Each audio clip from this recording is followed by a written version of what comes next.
Bienvenidos a este nuevo tema del curso de Oracle PL/SQL, donde vamos a tratar con un poquito más de detalle el tema de los cursores implícitos y sus atributos.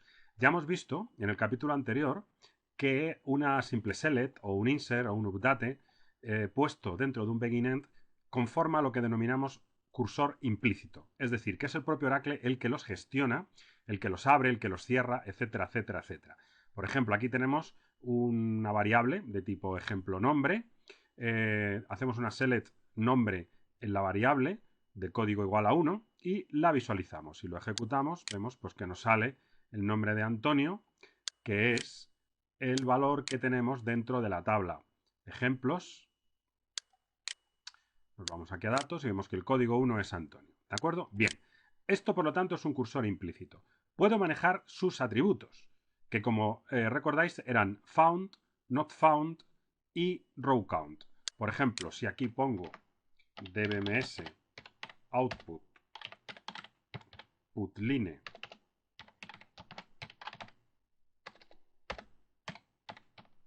y pongo sql tanto por ciento row count, vamos a ver el resultado que arroja. Limpio todo esto, vuelvo a ejecutarlo. Podemos comprobar que pone 1. Bien, ¿cómo se utilizan los atributos de los cursores implícitos? Pues es muy sencillo. El cursor implícito siempre se referencia como SQL, como veis aquí. Y siempre hace referencia justo al último comando SQL que se ha ejecutado. Por lo tanto, aquí visualizamos el nombre de Antonio y luego le ponemos el número de filas que se han procesado.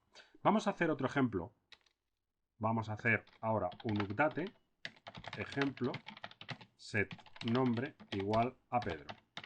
Bueno, en este caso vamos a poner también el dbms output, lo vamos a copiar y pegar para que lo veamos más sencillo. En este caso, este SQL row count se refiere justo al update. Si lo ejecuto, vamos a limpiar para ver el resultado, podemos comprobar que me dice este primer output saca el nombre de Antonio, el segundo el número de filas procesadas por la select, una, y luego hago el update y el número de filas procesadas por el update, 2. ¿Por qué? Porque al no tener ningún where, el update ha hecho un update de toda la tabla. Si vemos aquí ejemplo y refrescamos, podemos comprobar que ha puesto Pedro en los dos casos. Bien, entonces, digamos que trabajar con atributos de tipo cursor implícito, siempre estamos haciendo referencia justo al comando anterior al que hemos puesto el atributo. ¿Entendido? De esta manera, pues podemos hacer cosas muy sencillas. Por ejemplo, si quiero utilizar el atributo row count, en este caso de aquí, vamos a ponerlo justo de aquí, podemos poner algo así como if sql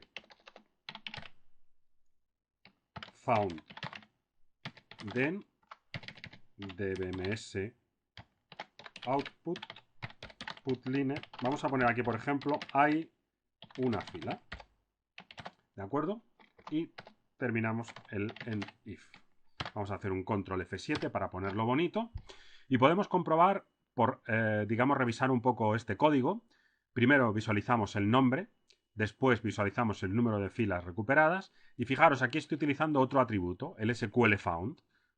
If SQL found, recordar que teníamos el atributo found, que era true si había o devolvía filas el comando anterior, o not found si no había filas. Entonces, en este caso, vamos a modificar esto que está mal, le estamos preguntando si existe filas, es decir, si el comando select anterior ha recuperado alguna fila, visualízame este dato. Y si no, pues no haría nada. Vamos a limpiar aquí para ver el resultado final y vemos que tenemos el nombre Pedro, el row count, que es una fila, ha encontrado un valor y por lo tanto visualiza ahí una fila y luego vuelve a hacer el row count del update. ¿De acuerdo? Bien, entonces, normalmente utilizamos row count, found o not found para poder determinar cómo se ha comportado el comando anterior. Número de filas procesadas, valores cambiados, valores modificados, etcétera, etcétera, etcétera. Y siempre utilizando la cláusula SQL como nombre de ese cursor implícito.